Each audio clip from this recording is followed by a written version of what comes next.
اعظم کی محفل ہے. اللہ تبارک و تعالیٰ اس محفل پاک کے صدقے میں ہماری بخشش کرے. لیکن سیرت غوث اعظم یہی ہے، حضور غوث اعظم کی سیرت یہی ہے، اپنے سماج سے برائیوں کو مٹاؤ. حالات بد سے بدتر ہوتے جا رہے ہیں، دیکھ رہے ہیں تمہاری حمایت میں کوئی بولنے والا نہیں. غوث اعظم کا شہر بغداد بموں کا ڈھیر بن گیا ہے، لیکن آج بھی وہاں سے غریبوں کو خیرات مل رہی ہے.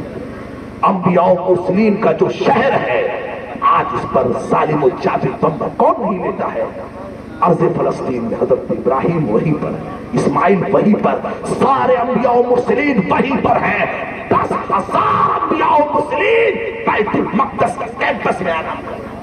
10,000 انبیاء و مرسلین بیت المقدس کے کیمپس میں آرام کر رہے ہیں. آج کیا حال ہے وہاں؟ اے کوئی بولنے والا؟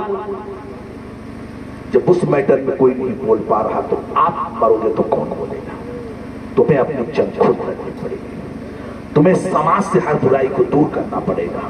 تب حضور غوث اعظم کی روح خوش ہوگی. وہ برائی چاہے جہالت کی شکل میں ہو، چاہے جہیز کی شکل میں ہو، چاہے اختلاف کی شکل میں ہو، چاہے انتشار کی شکل میں ہو، چاہے شراب کی شکل میں ہو، چاہے زنا کی شکل میں ہو، چاہے بے حیائی کی شکل میں ہو، چاہے بے پردگی کی شکل میں ہو، چاہے ظلم کی شکل میں ہو. تمہیں اس ظلم کے خلاف خود لڑنا ہے، خود زبردست ہونا ہے، خود ٹکرانا ہے. اس طوفان سے تمہیں خود مقابلہ کرنا ہے. اب کوئی دوسرا تمہاری مدد کے لیے نہیں آئے گا. اگر آئے گا تو رب کی طاقت اور رب کی شان ہے جو تمہاری مدد کے لیے آئے گا. لہذا تیار ہو، اپنی نسلوں کو جہاں تک پہنچ پاؤ وہاں تو مدد کرو. سب سے سلگتا ہوا مسئلہ یہی شادی ہے. کسی پہ کنٹرول کر لو، سارا مسئلہ حل ہو جائے. بہت پیسہ خریدتی ہے. ابھی کل ایک شادی میں میں شریک ہوا تھا، طبیعت بالکل متنفر تھا، اتنا پیسہ خرچ. اور جب لاسٹ میں جب پیسہ گرنے کی باری آتی ہے تب کہیں وہ بھاگ رہے، کہیں وہ بھاگ رہے، کہیں وہ کہہ رہے کتنا دو گے، کب دو گے، کیسے اتنا تو لے لیا تم. 8 لاکھ روپیہ خرچ ہو گیا. وہ شادی جو کام 8 روپے میں ہونا تھا وہ 8 لاکھ میں ہو گیا. صرف 2 منٹ میں ہو، 2 گھنٹے کی کام پڑے.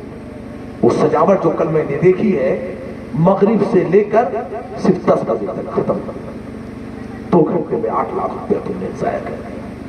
ہونا تو یہ تھا کہ 5 آدمی آتے شادی کر کے چلے جاتے.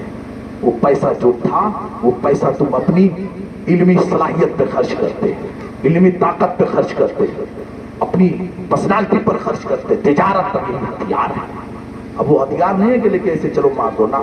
اب علم یہ ہتھیار ہے، اتحاد یہ ہتھیار ہے، صفائی ستھرائی یہ ہتھیار ہے، قوم کی بیٹیاں پردے میں رہے یہ ہتھیار ہے.